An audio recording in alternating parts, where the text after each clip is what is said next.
নমস্কার। The power of astrology Sumanta ji Chowdhury আমার এই ইউটিউব চ্যানেলে আপনাদের সবাইকে স্বাগত। আমি এখন খুব ইম্পর্টেন্ট একটা বিষয়বস্তু নিয়ে আলোচনা করব।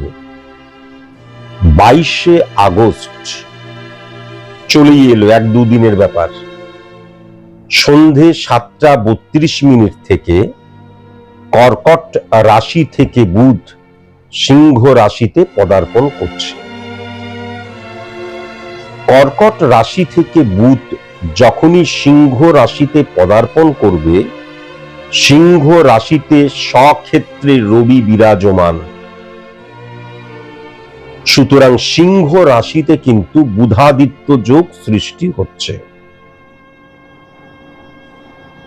এখন ইম্পর্টেন্ট ফ্যাক্টর যেটা হচ্ছে, বুধাদিত্য একটি রাজযোগ তখনই হয় যখন রাশি সাপেক্ষে 1 নাম্বার ঘর, 4 নাম্বার ঘর, 7 নাম্বার ঘর, 10 নাম্বার ঘরে বুধাদিত্য যোগ সৃষ্টি হয়। আমার আজকের আলোচ্য রাশিটি হচ্ছে কুম্ভ রাশি। ইম্পর্টেন্ট ফ্যাক্টর যেটা হচ্ছে, কুম্ভ রাশিটিকে খুব ভালো মতন যদি দেখা যায়, তাহলে 1 নাম্বার ঘরে কিন্তু সিংহ রাশি সমসপ্তমে হিট করছে। মানে কুম্ভ রাশিতে কিন্তু সিংহ রাশির যে বুধাদিত্য যোগ সেটা কিন্তু হিট করছে সমসপ্তমে। তাহলে কুম্ভের ঘরে এই বুধাদিত্য রাজযোগের প্রভাব চলে এলো। আবার যদি 1, 4, 7 নাম্বার ঘরটা কিন্তু সিংহ রাশির ঘর হচ্ছে, তাহলে ইম্পর্টেন্ট ফ্যাক্টর 1 নাম্বার ঘর এবং 7 নাম্বার ঘর দুটোই কিন্তু অবস্থান করছে। তার ফলে বুধাদিত্য এখানে রাজযোগ সৃষ্টি হলো। পরিপূর্ণ রাজযোগের জায়গাটা কিন্তু 7 নাম্বার ঘরে, আর আংশিক রাজযোগ কিন্তু 1 নাম্বার ঘরে, আমাদের কুম্ভ রাশির সাপেক্ষে। 1 নাম্বার ঘর মানে কি? স্থাপত্য, ভিত, মেরুদণ্ড, পরিকাঠামো, যার উপর আমার অস্তিত্বটা বেড়ে উঠছে। আর 7 নাম্বার ঘর মানে হচ্ছে তুমি এবং আমি মিলে আমরা, পার্টনারের জায়গা, বৈবাহিক জায়গা, বিজনেসের জায়গা, পার্টনারশিপ বিজনেসের জায়গা। তাহলে 7 নাম্বার ঘরে যখনই রাজযোগ সৃষ্টি হলো, এখন ইম্পর্টেন্ট একটা ফ্যাক্টর রয়েছে, অন্য কোন গ্রহ হলে আলাদা, কিন্তু কুম্ভ রাশির অধিপতি গ্রহ হচ্ছে শনি। শনি এবং রবির একত্রীকরণে পূর্বে বহুবার বলেছি, এই সময়টাই কিন্তু বিপরীত রাজযোগ সৃষ্টি হচ্ছে। এবং যখনই শনি এবং রবির একত্রীকরণ ঘটে, রবি যতই পাওয়ারফুল থাকুক তার নেগেটিভিটি কখনো ইনক্রিজ করতে পারে না যখন শনি উচ্চস্থ হয়ে থাকে। তাহলে কুম্ভ রাশি সাপেক্ষে বৈবাহিক জীবনে যাদের প্রবলেম চলছে, শর্ট আউট হয়ে যাবার জায়গা পরিষ্কার লক্ষ্য করা যাচ্ছে। কেননা identity crisis, ego problem, adjust করার অসুবিধা, কম্প্রোমাইজ করতে পারছি না, স্যাক্রিফাইস করতে পারছি না, আত্ম অহংকার, আত্মমর্যাদা, আমি যেমন বলবো সেরকম চলতে হবে, স্পর্শকাতর, ওভার কনফিডেন্ট হয়ে যাওয়া, সেটা কিন্তু শনির জন্য রবি এক্ষেত্রে হতে পারছে না। তাই জন্য 7 নাম্বার ঘর, মূলত 7 নাম্বার ঘর যদি স্বামী স্ত্রীর একত্রীকরণকে দেখা হয়, তাহলে সেক্ষেত্রে কোনো মতেই ইগো আসছে না, সেক্ষেত্রে কোনো মতেই কিন্তু কম্প্রোমাইজের জায়গা আসছে না, স্যাক্রিফাইস করতে পারছি না, অ্যাডজাস্ট করতে পারছি না, সেই জায়গাটা হচ্ছে না। তার কারণ রেসপন্সিবিলিটির জায়গাটায় 100% কুম্ভ রাশির জাতক জাতিকারা কিন্তু কমিটমেন্টের জায়গাটায় 100% থাকবেই থাকবে। আবার পার্টনারশিপ বিজনেসের ক্ষেত্রটাও কিন্তু অত্যন্ত পজিটিভ হয়ে যাচ্ছে। বিজনেসের ক্ষেত্রে কিন্তু দেখা যাচ্ছে মানুষকে ঠকিয়ে বিজনেস করছি তা নয়, নৈতিকতার মধ্যে দিয়ে, বৈধতার মধ্যে দিয়ে এবং বারবার ধরে যেটা বলেছি কমিউনিকেট করার মধ্যে দিয়ে, লিগ্যাল অ্যাক্টিভিটিস এর মধ্যে দিয়ে, ডিসিপ্লিনের মধ্যে দিয়ে আমি আমার বিজনেসটা করব, সেটাও কিন্তু পরিষ্কার লক্ষ্য করা যাচ্ছে। সবচেয়ে বড় কথা যেটা, সেটা হচ্ছে আমি যদি 1 নাম্বার ঘরের শনির যে প্রবণতাকে লক্ষ্য করি 7th হাউস, তাহলে কিন্তু আমার কর্মক্ষেত্রে যে গুপ্ত শত্রুতার জায়গা, আমার কর্মক্ষেত্রে যে শত্রুতার জায়গা, সেই শত্রুতার জায়গা কিন্তু বিনাশ হয়ে যাচ্ছে। তাদের পাওয়ার থাকছে না, পাওয়ারলেস হয়ে যাচ্ছে। শত্রু আমার হাজার হাজার লক্ষ লক্ষ কোটি কোটি থাকতেই পারে, কিন্তু পাওয়ারলেস হয়ে যাচ্ছে। দ্বিতীয়ত, সোর্স অফ ইনকাম বেড়ে যাচ্ছে, অর্থের ভ্যালু আমি বুঝতে পারবো এবং আমার ঋণ পরিশোধের জন্য একেবারে হয়তো ঋণ পরিশোধ করতে পারছি না, কিন্তু ঋণ পরিশোধের জন্য আমার যে যা করা উচিত সেই কাজগুলো কিন্তু করতে আমি শুরু করব।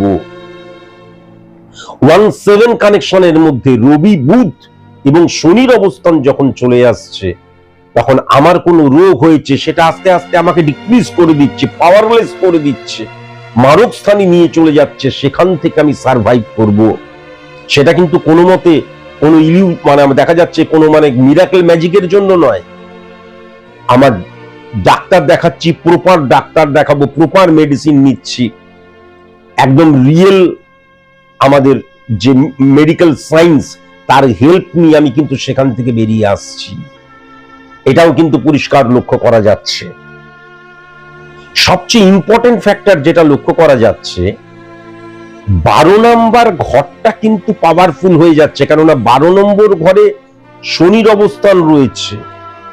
12 নাম্বার ঘরে শনি থাকলে এবং উচ্চস্থ শনি থাকলে, যেহেতু রাজযোগের আন্ডারেও চলে আসছে এবং বুধ এবং শনির কম্বিনেশনকে অত্যন্ত পজিটিভ মানা হয়, বিদেশ ভূমি, বিদেশে সফল হওয়ার জায়গা, সেটা কিন্তু বোঝা যায়।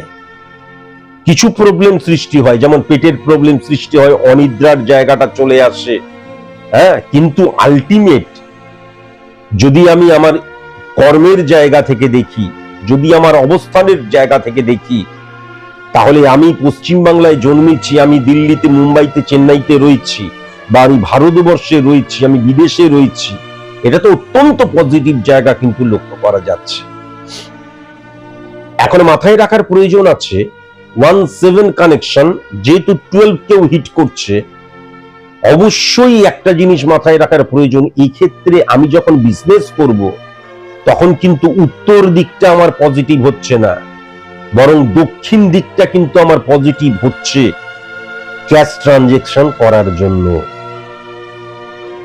কেমন?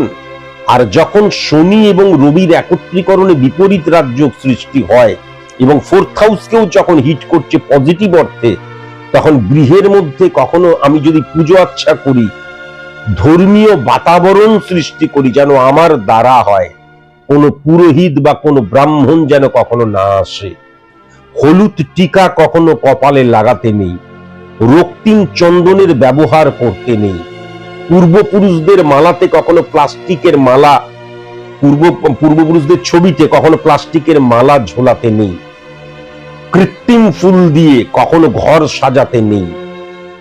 কেমন? এইগুলো কিন্তু অবশ্যই মাথায় রাখার প্রয়োজন আছে।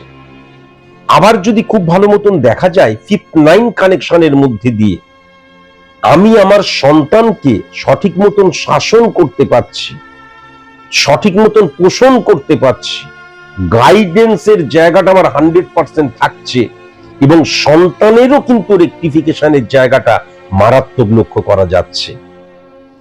আবার যদি খুব ভালো মতন 7-9-11 কানেকশন লক্ষ্য করা যায়, দুটো জিনিস ঘটে। প্রথমত, আমি 30% কর্ম করলে 30% কর্মের উপরই কিন্তু আমার কর্মফল আসবে।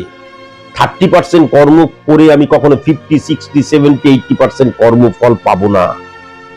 আর দ্বিতীয়ত যেটা, সেটা হচ্ছে আমার বন্ধুত্বের জায়গাটা পজিটিভ। আর আরেকটাও ইম্পর্টেন্ট ফ্যাক্টর যেটা, আমি যদি হাজবেন্ড হই, আমার ওয়াইফ, দেখা গেল আমি বিয়ে করিনি, আমি যাদের সাথে ব্যক্তিগত জীবনে রয়েছি তারাও কিন্তু আমার যে কোনো প্রয়োজনে, যে কোনো অড সিচুয়েশনে আমার পাশে এসে দাঁড়াবে, আমার সাথে কাঁধে কাঁধ মিলিয়ে অড সিচুয়েশনে অন্তত তারা সেইটা ফেস করবে। কিন্তু মাথায় রাখার প্রয়োজন আছে, যখন 7 নাম্বার ঘরে বুধাদিত্য যোগ সৃষ্টি হচ্ছে এবং রাজযোগের আকারে নিচ্ছে, এবং 1, 2, 3, 4, 5 5 নাম্বার ঘরকেও কিন্তু হিট করছে, কারণ বুধের ঘর। আবার যদি দেখা যায় 8 নাম্বার ঘরকেও হিট করছে, তাহলে 5 এবং 8-এর কানেকশন কখনো কোনো মতেই কিন্তু শ্বশুর বাড়ি থেকে পজিটিভ রেজাল্ট পাওয়া যাবে না, বরং পরিবার ভাঙার জন্য ইন্ধন শ্বশুর বাড়ি যোগাবে। এক্সট্রিমলি সরি টু সে, যদিও আমি সার্বিক মতে আলোচনা করছি। সাবধান হওয়া প্রয়োজন। যারা আমার খুব কাছের আত্মীয়, যতই কাছের আত্মীয় হোক, তাদের দ্বারা ব্যাড রিফ্লেকশনের জায়গাটাও মারাত্মক লক্ষ্য করা যাচ্ছে। কেমন? যেমন আমাদের ফ্যামিলি ফ্রেন্ড থেকে ভেরি ভেরি কসাস এবং কনসাস। আমার 100 জন বন্ধু থাকতে পারে, সেখানে দেখা যাচ্ছে একজন সঠিক বন্ধু, 99 জন বন্ধু নয়, কিন্তু ওই একজনই 100 জনের কাজ করবে। এবং বিশেষ করে সেই মানুষটা কিন্তু দূরবর্তী স্থানে থাকবে, আমার কাছাকাছি ঘোরাঘুরি করবে না। অত্যন্ত পজিটিভ জায়গা কিন্তু 22শে আগস্ট সন্ধ্যে 7:32 থেকে কুম্ভ রাশির জাতক জাতিকাদের শুরু হচ্ছে, সেটাও লক্ষ্য করা যাচ্ছে। কিন্তু মাথায় রাখার প্রয়োজন আছে, আমি এটা বললামও আগে, আমি যে কর্মটা করব সেই কর্মের রিফ্লেকশন কিন্তু আমি পাবো। এবং কুম্ভ রাশির জাতক জাতিকারা কখনোই আমি বসে রইলাম মা পাইয়ে দেবেন, কাজ না করে 5 বার করে পুজো করছি, গঙ্গা জল ছিটাচ্ছি আর মন্ত্রোচ্চারণ করছি, সেটা কুম্ভ রাশির জাতক জাতিকারা করবেন না কখনো। এই সময় কিন্তু ছিন্নমস্তা বা শ্মশানকালীর যে মন্ত্রোচ্চারণ, সেটা যদি করা যায় সেটা অত্যন্ত পজিটিভ। সেটা কিন্তু দক্ষিণ দিকে মুখ করে করতে হবে, এটা মাথায় রাখতে হবে। উত্তর দিক থেকে ভেরি ভেরি কসাস এবং কনসাস, ব্যক্তিগত জীবনে এবং প্রফেশনাল ফিল্ডেও। আজকের মতন এইটুকুই, নমস্কার।